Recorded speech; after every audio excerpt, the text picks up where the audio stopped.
live, day 3, and we have played the wait for Glebe Glarb Gloob to load into the game one too many times here. But here we are, ladies and gentlemen. It is Napkins in Disguise on the blue team. It is going to be the red team, Complexity Gaming. Now, both of these teams in the same conference here. They're in the Ancient Golem side. Complexity currently in first place. Napkins in Disguise, after TBD lost earlier today, have catapulted themselves into third place, but they definitely want to try to take down the top dog to secure themselves that third seed spot for now.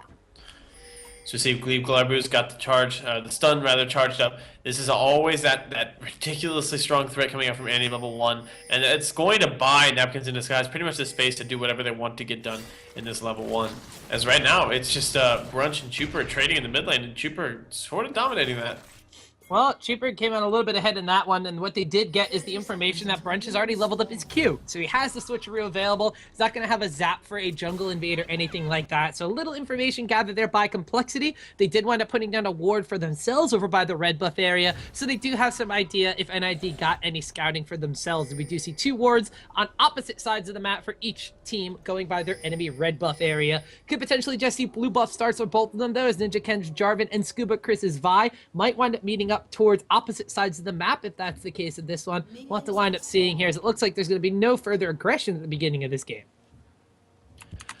It's backing right here. Got some wards down. Everybody's got wards on the red buff. Everyone wants to know when junglers are coming to kill them. Turns out that's kind of important information, generally speaking.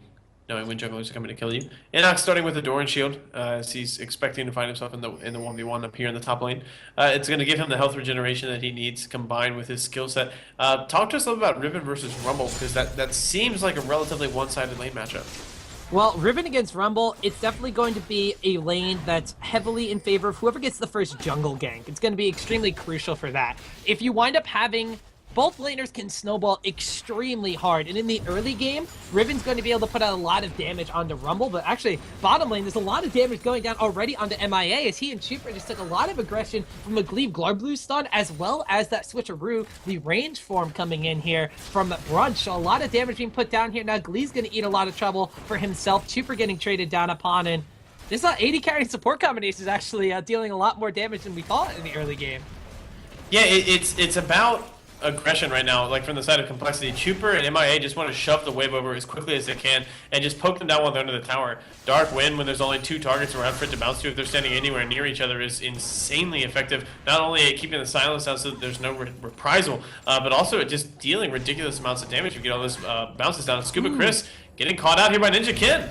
Yeah, he had his red buff stolen away by Ninja Ken, it looks like right there. So Ninja Ken just avoiding his blue buff entirely and blowing the flash away from Scuba Chris. Scuba Chris getting extremely low, taking down those double golems as well. But, I mean, that's a summoner spell burned, a buff stolen away, and Chris is only going to wind up having 1 for himself. Absolutely, yeah. The 3 buff control from Ninja Ken here early on. Very, very nice play from him, recognizing exactly how aggressive his Jarvan can be early on. And this is why we've seen Jarvan be so popular of late. He's just, not only is he able to scale well into the late game, not only are his ganks strong, but he has this opportunity to just go in at level 2, take away a buff, and just be a complete bully and just smash the other jungler. And even against 5, which is not a champion you expect to see that happen to. Ooh, Brunch taking a lot of damage right here from a combination of a Fear, a Dark Wind, and of course the skill set coming out from Chuper's Lucian, bullying him around in the early stage of this laning phase, whereas on the top side we see Enox and Mega Zero trading damage back and forth. Mega Zero a little worse in the CS against Enox in that top lane matchup, but we'll have to see. Our attention diverted to the bottom lane here. Ninja Ken shows up, flash throw from MIA, burns a flash away from Brunch, but now Glebe is left under the tower all by himself in a 3v1 potential dive situation. Brunch has to go back, and he has to heal himself up. Scuba Chris was so far behind in his jungle, not only through experience, but through those buffs, that he had to wind up going clearing some small camps, and he's just getting to the vicinity right now. So we'll have to keep our eyes peeled on this. So Ninja Ken looks like he did back away from that, but there's constant aggression on the map from Complexity early on because they have that advantage through their jungler. It's really scary to dive in Annie this early on, because Ignite plus her burst damage plus the stun is basically going to guarantee that whoever it is that initiates the dive is probably going to die, unless it's like Fiddlesticks doing it max range and then just holding off until the Annie's dead before he clears tower aggro. Ninja Ken is continuing to abuse his jungle, and Nubby Pooh Bear's going to have to use his flash. Yeah, Nubby's flash is down as well, so Ninja Ken just burning flashes left and right here. There's 3 down from the side of NID because his Jarvan's been all across the map. So now with that one down from W Pooh Bear, he's an easy to gank target in the mid lane. Mega Zero overheats on Enox in the top lane, drops the Ignite as well, and a lot of damage being put down on the Enox is now that Rumble has some levels in those abilities, that Flame Spitter is just tearing through Enox's magic resistance. Sorry about that little microphone issue here. So, probably in the mid lane is, he's keeping himself in this one. The usage of the Crystal and Flask plus all of the health potions is making it such that the Zyra harass isn't necessarily the worst thing in the world. And Ninja Ken getting that flash off is going to be huge. It's going to do a lot of work towards keeping W Pooh Bear honest in this lane. Scuba Chris getting completely dominated by Ninja Ken as well. Another huge thing. It's going to help Probably out quite a bit.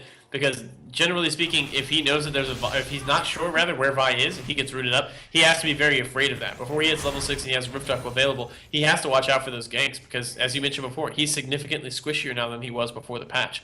But the fact that Scuba Chris has been basically spending the entire game trying to recover from getting kind of just crash stomped at level 2, and then now he's trying to get himself back into the game, trying to find other lanes where he can get some relatively easy experience, some relatively easy gold. He hasn't been able to apply that pressure in the mid lane.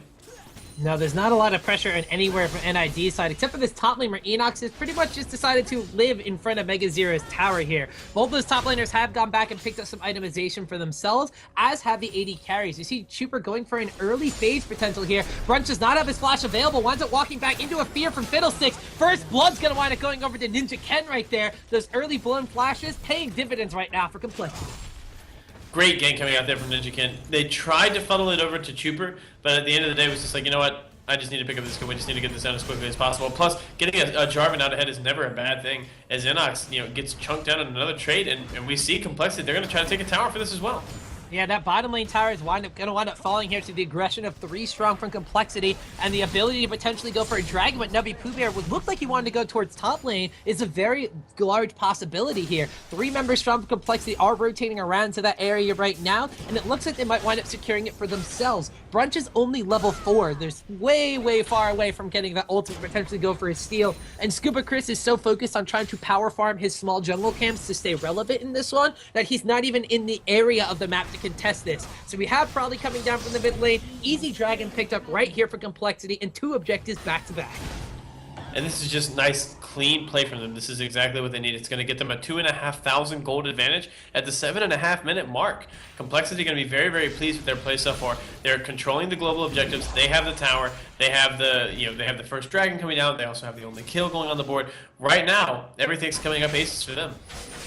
Complexity definitely going to be happy about this very aggressive early game for them. Scuba Chris tried to get a little aggressive and potentially go for a red buff steal against Ninja Ken. Ninja Ken body blocking the Vault Breaker. He's going to wind up just blocking it from there. Scuba Chris has to burn his flash as soon as it's back available for him. And now Probably chasing down. He has Rift Walk available. Is he going to wind up trying to chunk down Scuba Chris? Rift Walk comes through, and there's a pulse coming out. He's going to wind up picking up a kill there. Rumble coming out from the side. Long range equalizer on the Nubby Pooh Bear. Locks up Ninja Ken in tower range. Ignited down. 1 kill comes back for Nubby Pooh Bear. Caston has to Rift Walk away at extremely low HP, so they trade 1 for 1 and give Nubby Pooh Bear a much needed kill. Top lane, no aggression's not done yet. Enox in a 1v2 situation. Can he get down MIA? Ignite ticking and the execute damage coming out from the blade. That is enough for Enox to make up a kill, but can Chuper finish the deal? In comes a dash in the shield. Chuper under tower. Takes 1, takes 2, doesn't get the kill. 3 shots in a barrier pop from that one. Enox in a 1v2 turns it around, and all of a sudden it's NID making moves across the map as bottom lane tower falls to Brunch and Glebe Glorb Glue.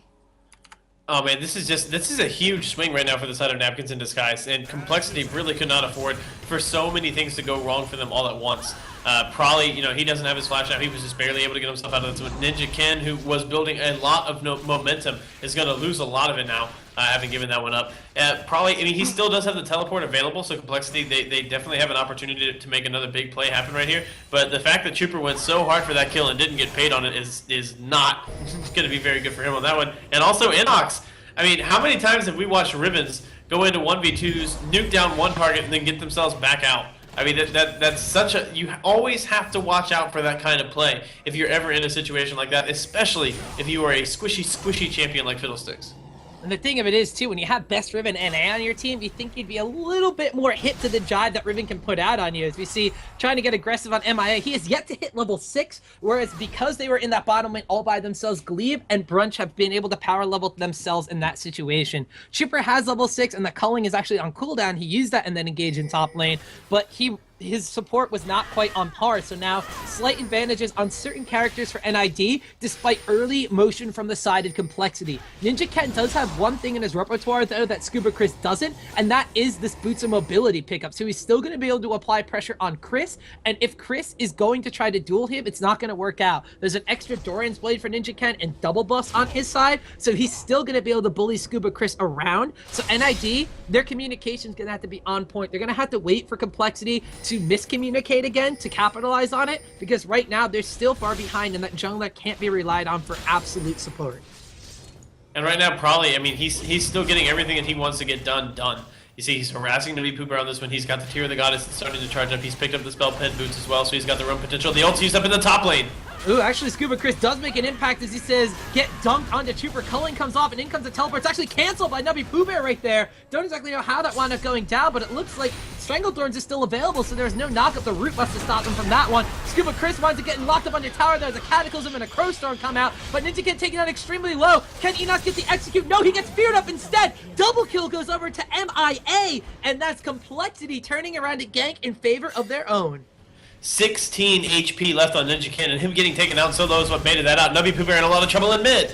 Yeah, he has to actually wind up flashing away here, but he's on an equalizer here. Mega Zero gonna wind up dueling with him. The roots wind up locking up Prolly, but there's not enough damage on that Zyra Passer to execute him. Another roaming kill for Complexity. A top tower is gonna go down in their favor in a couple of seconds at least, and that's them making motions across the map now, taking back control of the game. MIA just wants to make sure that this tower does indeed go down. He really wants that gold. As he's heading back, I mean, he's got 1,100 gold in the inventory, so yeah, that makes sense. He would want to take that down. He actually has the highest number of kills on the side of Complexity right now. As you see, all sorts of cooldowns getting used in the bottom lane, but realistically, they just take Mega Zero kind of low-ish. Yeah, Mega Zero and Glebe kind of getting very low HP bars in that circumstance, but Ultimate, actually not even Ultimates really, just one coming out from Jinx is on cooldown. The Tibbers actually had been popped by Glebe Glogboot as well, as it's just walking behind him with Franken Tibbers and Bride of Franken Tibbers, Annie, I guess is what it is, but now it's Complexity. They're the ones making motion around the map. We said boots of mobility means that Ninja Ken can be there to counteract what Scuba Chris is doing or bully him around. The mobility of Cassidy is a big factor in these games, or in these ganks, because he can wind up showing up or he can pop in and out of these gank engagements as well. Complexity have their sights set on objectives first though, as they're going for this last outer tower in the mid lane. Probably going forward with the Rift Walk to try to get some zone defense. MIA though, taking a couple too many tower shots right there, dropped extremely low. They're actually going to have to back away from this one here. Oh, the Super Mega Death Rocket takes out MIA. Long range snipe there. No scope needed for Brunch as he picks up a kill for himself, and he gets a red buff applied to himself. Now Enox and Mega Zero going in top lane. Mega Zero with a level advantage has to flash away though, but there's Prolly comes in and gets Mega Zero a kill on Enox, and that's the mobility we just talked about, Malthus. Oh wait, there's more action. Get dunked, says Super Chris as he goes down on a Trooper. Decides to get the Vault Breaker down to Ninja Ken, but he's stuck behind the tower. Flashes out of the Cataclysm. Can he stay alive? Q goes down, but Trooper picks up a kill on Brunch. In comes cleanup duty from Prolly. Picks himself up a kill on the Scuba Chris. Ninja Ken gets low. Prolly takes some damage. Pooh Bear is low. Knock up there for the flag and drag. Glee Glove is in the next target here. His sights set out by Trooper and Prolly. 2 kills for Prolly. Everybody from NID is dead. That is an ace on the map here for Complexity. Yeah, Enox, he was still dead. The announcer just didn't give it over to the side of Complexity here. But man, the response and the mobility. We've talked about the mobility again and again. Trooper's able to blink forward. Mega Zero's got so much speed coming out with his crap shield. Prolly can rip walk around. Ninja Ken's got EQ combos he can throw down. There's so much mobility from this side. And oh, Prolly. Oh, Enox, is he fast enough? Oh, we're not going to find out. Prolly's going to spot that out. He's going to get himself out of there. Okay. Man. What an engagement. And just so much aggression coming out from the side of Napkins in Disguise. I mean, they were going for big dives. They're trying to make big plays happen. Scuba Chris using the ult, getting himself behind the tower, and then just immediately regretting that decision. We saw Brunch try to make something of that as he stepped forward and he tried to use the zap to snipe somebody down at max range, but ended up just putting himself in tower range and went down because of it. So Napkins in Disguise right now, their aggression is causing them some difficulties, but it's also the one thing that's keeping champions like Ninja Ken's Jarvan from just rolling all over them. It's one of the few things that's keeping Prolly from being even more farmed and even more effective of a roamer than he already is. Although 3-0-3 on his Cassidy with the Rod of Ages already done with the Tear of the Goddess at the 14-minute mark is pretty terrifying. Now this is Complexity just... What they've done is been able to identify how NID play the game and target down key factors. Scuba Chris in the early game funnels kills to his lanes and is able to set things up. putting him behind early on means that not only is his mental state a little hazy, but his help is just not available. Singling out the newest target of the team in Brunch as well for those early ganks and picking up kills extremely quick on him was another really good, just psychological play that Complexity has developed against NiD. Even though Nubby Pooh Bear and Enox aren't doing the worst in the world in their respective lane matchups, they're still falling behind because the entire state of NiD is just not all together. Scuba Chris and Enox are going to combine for a little bit of team synergy right here. The ultimate goes out. Enox popping his own, walking across the equalizer. Mega Zero just kind of trotting away for now. Nubby Pooh Bear is going to try to intercept him right here. Puts down the roof, puts down the plants, and they're going to get Scuba Chris the kill actually as he vault breakers over the wall. But you see, they brought so many forces up near the top lane. The response from Complexity is just to take away the red buff. Now they step forward here. They want to apply some pressure onto this tower. They want to be able to take this one down. And Brunch and Glebe Glarbru, they cannot step out into this one. If they do try, the likelihood of them getting feared up after a Fiddlesticks ultimate coming out right here, he gets over the fat part of the wall. Oh, Glebe Glarbru taking a lot of damage from the culling. Never thought I'd say that in the same sentence right there. He wants it going down there to Lucian. Double kill picked up for Trooper. Cataclysm goes down to Nubby Pooh Bear. A lot of damage coming out, and it's a triple kill for Trooper's Lucian right there. He's taking up 3 kills in this fight, and they're not quite done yet. Brunch is the next target. Quadra kill for Lucian right there. Trooper picks up 4 for himself. 2 towers are going to go down for this one. Enox has to recall and try to defend right here, but that is a lot of members of Complexity left alive. Some low blinking health bars, but the tower goes down, and Enox is just nowhere near to defend. That was a monstrous initiation from MIA, just abusing the terrain to extend the range on Crowstorm, putting him out behind the tower. And just as soon as he showed up, he just dealt so much damage. The initiation was right there. The rest of the team, they just abused that mobility. I mean, there's no other way to put it. This has just been abuse right now. They know that they have a mechanic where they sorely outclass Napkins in Disguise right now, and their ability to simply chase them across the map and make plays happen. And they're doing it again and again and again. They are up over 10,000 gold right now, and Napkins in Disguise, they are going to be hard-pressed to find an answer. It's a 17-minute game right now with that 10,000 gold advantage for Complexity. 5 towers compared to 1. Every single dragon so far has gone in their favor, and it's 14-5 in the kills. The unrelenting pressure is something that we normally wouldn't expect out of the older Complexity, and with all the synergy that Lada Mortis brought to the top lane between him and Mega Zero and him and Prolly, Ninja Ken is filling in perfectly right here. Now we see Prolly already, the Fed Cassidon, the snowball starting, just 1v1ing Brunch. Ninja Ken coming in and getting the kill towards the end of that one right there, and that is just the power of a snowballing, not just Cassidon, but a snowballing Prolly in the mid lane. Absolutely, and actually, since the last time we checked in on him, he's been able to secure 5 assists for himself, but no further kills. It's not really that big of a deal because so much of what he's trying to buy is very gold-efficient stats as he's going in for this one. And Trooper going to try to re-engage on the Scuba Chris. Glebe Glarbru feared up. Oh, there's the culling coming out. Glebe knows what happened last time that was popped. Flashes away from that one after the fear winds up running out. And now it's Complexity sieging down on a bottom lane inhibitor at the 18-minute mark. NiD, are they going to be able to defend this one? It doesn't look like it, as they are without their AD carry. As he joins the fray, the inhibitor winds up going down, and that is Complexity taking another advantage on this map. And now there's going to be super minions pushing down into Napkins in Disguise's base. And this is the bottom lane inhibitor as well. This is one of the more crucial inhibitors to take down because it opens up the Baron area so well. They already have pink wards around, so it's already a very risky proposition for the side of Napkins in Disguise to try to approach the Baron pit. But if they have to do that while being cognizant of super creeps pushing down the bottom lane into their base, that's just even more pressure that's being applied to them that forces them to try to move in quickly if they're going to try to make something happen, and moving quickly into a team with Fiddlesticks is a really great way to get feared up and killed. Yeah, not to mention that, but moving quickly into a team that has a large advantage over you is not necessarily a good thing. There's a lot of potential to pick somebody off and just absolutely have a domino effect into a spiraling team fight. You mentioned Fiddlesticks, but there's also the Jarvan. There's the Equalizer to catch somebody and lay it across a team and just scatter them completely. Scuba Chris, all by him lonesome up here in this top lane, has to burn his ultimate, as well as MIA trying to use his own Crowstorm to set something up right there. Or sorry, the Flash actually burned away from Scuba Chris. I don't know why I said ultimate. But MIA trades the flash for the ultimate right there, and they're continuously trying to push NiD back into their base, trying to corral them on their side of the map and say, listen, we have absolute control of this one. You have to try to react to where we're going. So we see, once again, Complexity stretching the map out, applying pressure. Prolly's in the mid lane, pushing down the tower. Getting some decent damage as he's completed that Archangel staff up. But here's a fight.